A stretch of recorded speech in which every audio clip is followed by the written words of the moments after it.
This bonus feature was originally intended to be about Fort Macquarie, a fort that used to stand where the Opera House is today.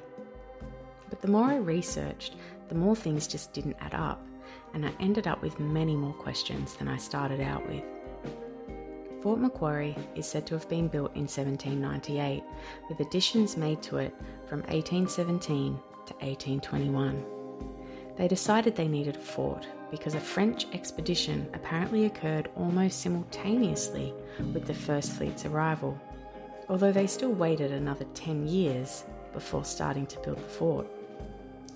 The fort was built by famed convict architect Francis Greenway, who had no background in architectural design, but was in fact sentenced to hard labour in Australia for forgery. The history books state that the engineer and draftsman of the fort are not known. It is Francis Greenway alone who gets all the credit for building what can only be described as a medieval fortress. Let's take a closer look, shall we? This is a model of Fort Macquarie that is on display at the Maritime Museum in Sydney. It was a square fort with circular bastions at each corner and a castellated tower. The fort was 22 feet above the high water mark and had a sea wall that was washed against at high tide. Underneath was a powder magazine that could store up to 350 barrels of gunpowder. The entrance of the fort featured a drawbridge which opened over a small channel of water onto the land.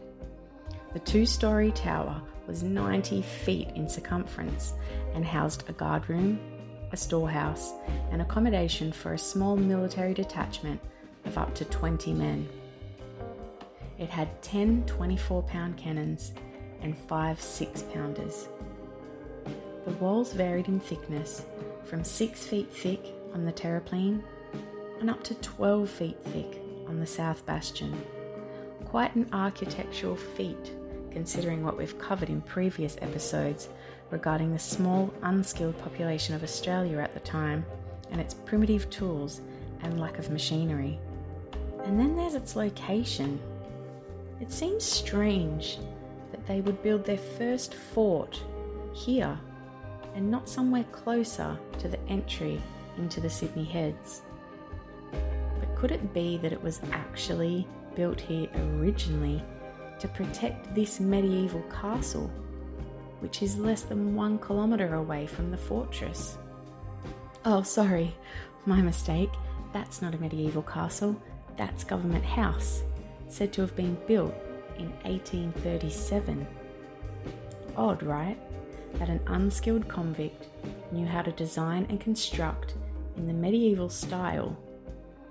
And keeping in mind that the medieval ages were from the 5th to the 15th centuries, could this castle and its fortress already have been here when the First Fleet arrived in 1788?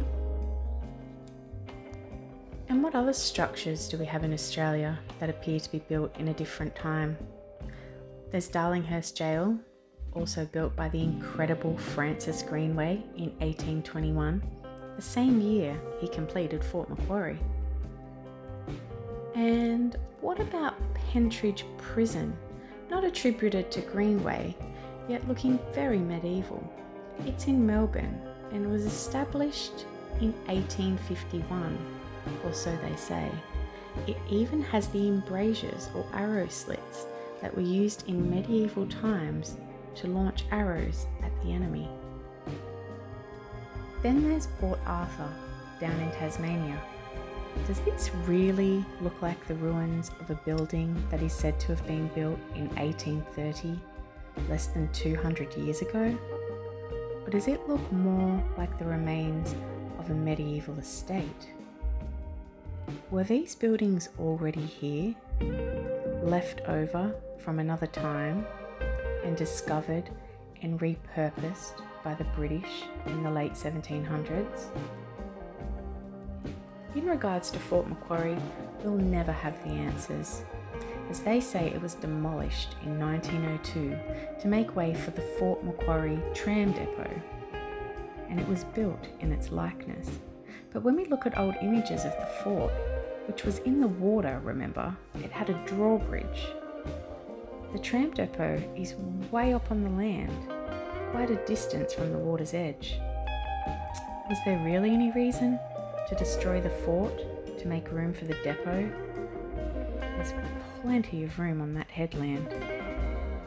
So was the fort in fact demolished because they didn't want people to question its unbelievable construction history? Will we ever know? Australia's history is such a mystery.